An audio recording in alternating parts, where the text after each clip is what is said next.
Insurance को लेकर ऐसे ऐसे केसेस आते हैं, खास करके जब बात लाइफ इंश्योरेंस की आ जाती है, कि ना जाने लोग क्यों इंश्योरेंस को एक फन से एक एक्टिविटी समझ लेते हैं, एक ऐसी चीज समझ लेते हैं कि किसी की इंश्योरेंस कराई। खास करके ऐसे बच्चे जो पैसे के पीछे बहुत ज्यादा हैं, जो मटेरियलिज्म में बहुत ज्यादा फंसे हुए हैं, कि अपने पेरेंट्स की इंश्योरेंस कराई, उन्हें मार दिया और उस पैसे से ऐश कर ली, कोई बंगलो खरीद लिया, कोई कार खरीद ली, क्योंकि क्या फर्क पड़ता है, किसी को क्या समझ आएगा। बट मैं एक चीज क्लियरली बता दूं, ऐसे केस बिल्कुल फ्रॉड्स होते हैं। ऐसे केस इंश्योरेंस कंपनीज बहुत अच्छे से प्रोब करती हैं।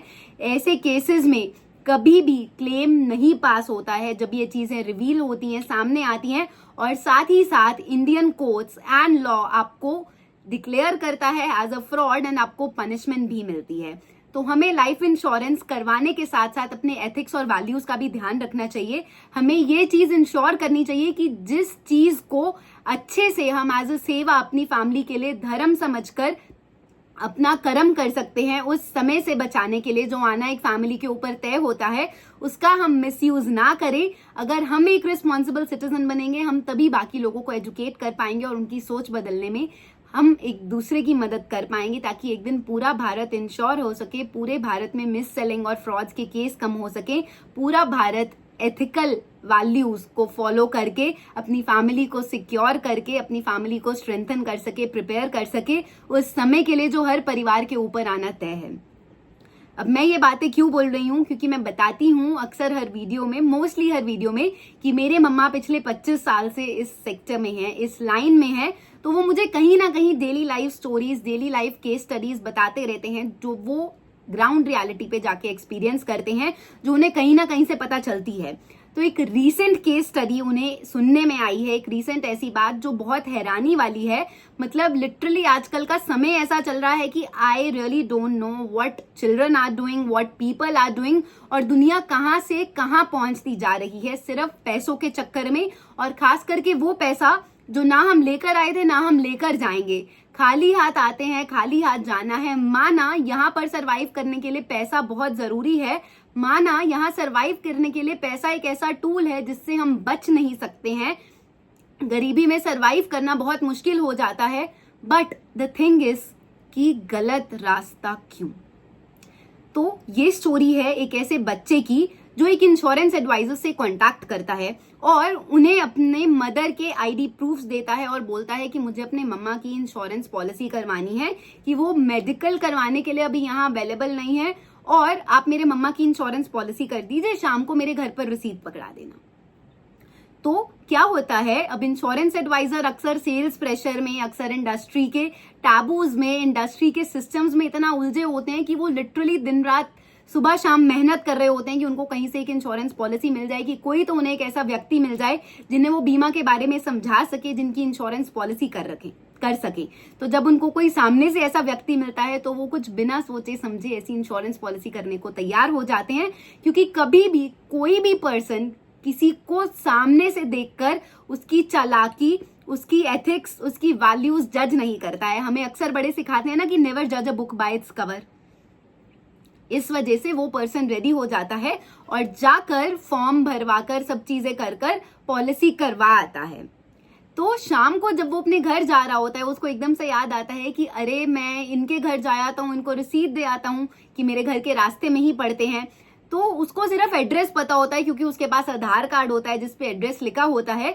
तो जब वो पर्सन एक रिसीट देने जा रहा होता है ऐसी इंश्योरेंस पॉलिसी की, तो रास्ते में जब वो घर पता करने लगता है तो एक नॉन पर्सन, मतलब एक वाकफ बंदा मिलता है उनको, जो पूछता है कि तुम यहाँ पे कैसे आए, बहुत दिन हो गए तुम नहीं मिले।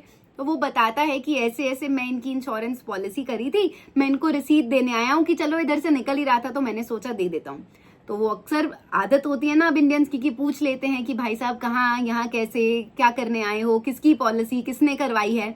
तो वो बताता है कि ऐसे ऐसे इस बच्चे ने अपने मम्मा की इंश्योरेंस पॉलिसी करवाई है।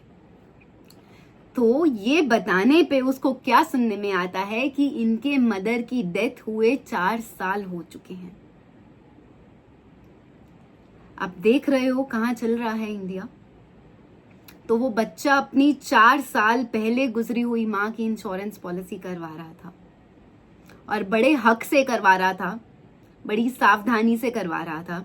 ये तो शुक्र है कि वो व्यक्ति उसे मिला इंश्योरेंस एडवाइजर को, वरना देखिए कितना बड़ा case of cheating, miss selling, fraud उस इंश्योरेंस एडवाइजर पे आ सकता था। और वो क्या कर रहा था? वो सिर्फ एक सेवा कर रहा था, वो सिर्फ अपना कर्म कर रहा था, सिर्फ अपनी डेली रूटीन में निकले हुए एक पॉलिसी कर रहा था।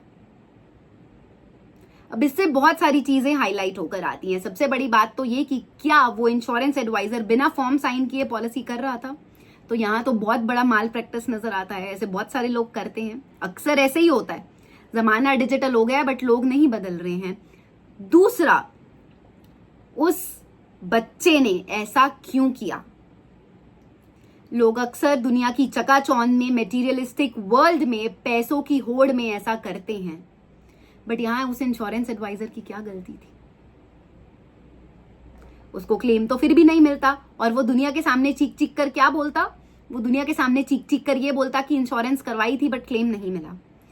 तीसरा, जब उस इंश्योरेंस पॉलिसी के लिए उसे डेथ सर्टिफिकेट प्रोड्यूस करना पड़ता, तो वो डेथ सर्टिफिकेट की मैन्युपुलेशन कैसे करवाता? तो यहां पर गवर्नमेंट के ऊपर भी बहुत बड़ा क्वेश्चन आता है। लोग अक्सर ऐसी हरकतें करते हैं, 2-4 लाख रुपए देकर, जब 50-50 लाख की पॉलिसी करवा रखी हो, 2-4 लाख रुपए देकर इंश्योरेंस के लिए, क्लेम लेने के लिए डेथ सर्टिफिकेट भी मैन्युपुलेट करवा लेते हैं। और सबसे बड़ी बात, इस सब से हमें क्या सीखने को मिलता है? हमें सीखने को ये मिलता है कि सच ज्यादा देर तक छुपता नहीं है। हमें एथिक्स और वैल्यूज, अपने मॉरल्स को नहीं भूलना चाहिए। वो क्लेम, वो पैसा कभी भी आपको नहीं मिलेगा और कभी भी आपको नहीं फलेगा जो आप रॉन्ग मीन से ले रहे हैं, गलत कर्म करके कमा रहे हैं। मे बी टेम्पररी आपको वो पैसा मिल भी जाए, बट परमानेंट सॉल्यूशन लाइफ का नहीं होता है। लाइफ में शॉर्टकट्स नहीं है। पैसा कमाना है तो मेहनत करनी पड़ेगी, सच का रास्ता चुनना पड़ेगा। जब तक संघर्ष नहीं करोगे, जब तक स्ट्रगल नहीं करोगे, तब तक कुछ नहीं हासिल कर पाओगे। ठीक है, कुछ लोगों की किस्मत होती है या वो शॉर्टकट से गैम्बलिंग करके कुछ इधर उधर की चीजें करके पैसा कमा लेते हैं, बट उस चीज का भी भुगतान उनकी फैमिलीज को और उनके बच्चों को करना ही पड़ता है। अब बाय गॉड्स ग्रेस वो इंश्योरेंस एडवाइजर तो इसीलिए बच गया था क्योंकि उन्होंने अपने ब्रांच मैनेजर को कॉल करा, सारा केस एज इट इज बिल्कुल क्लियर कट, बिना कुछ छुपाए डिक्लेयर करा, डिस्कस करा और उनसे हेल्प मांगी। तो उन्होंने सेम डे वो पॉलिसी कैंसिल करवाई। और अच्छा है वो इंसान, वो इंश्योरेंस एडवाइजर जो रिसीट देने गया था वो भी देकर नहीं आया था, नहीं तो खुद सोचिए वो कितने बड़े फ्रॉड में फंस सकता था। उसकी पूरी लाइफ की मेहनत, अगर वो 10 साल से भी एक इंश्योरेंस एडवाइजर था, सिर्फ एक गलत पर्सन की इंटेंशन से एक क्वेश्चन पे आ सकती थी। तो इंडिया, हमें सावधान रहना है, ऐसे एथिक्स को नहीं इंस्टिगेट करना है, ऐसी चीजों को नहीं करना है जिससे हम अपनी फैमिली के साथ साथ दूसरे की फैमिली के ऊपर भी एक क्वेश्चन उठा सकें। सोच के देखिए ना, अगर वो पर्सन, वो इंश्योरेंस एडवाइजर जेल में चला जाता है ऐसे चक्कर में, उसकी गलती क्या थी? कि वो इंश्योरेंस कर रहा था। माना कुछ गलतियां उसकी भी होंगी, हर लोगों को, हर पर्सन को सावधान रहकर काम करना चाहिए, बट जरूरत है हर चीज को प्रॉपरली डिक्लेयर करें, समझें, प्रॉपरली हर चीज के ऊपर जांच करें, फिर ही अपना कोई भी काम करें। ऐसे ही किसी को डॉक्यूमेंट्स ना दे दें, ऐसे ही किसी से ओटीपीज ना शेयर कर दें, ऐसे ही फ्रॉड्स में इंस्टिगेट ना कर जाएं खुद को, और ऐसे ही पैसा कमाने के लिए, पैसा बनाने के लिए टेम्पररी सिचुएशंस की वजह से हम अपने एथिक्स को दाव पे ना लगा दें।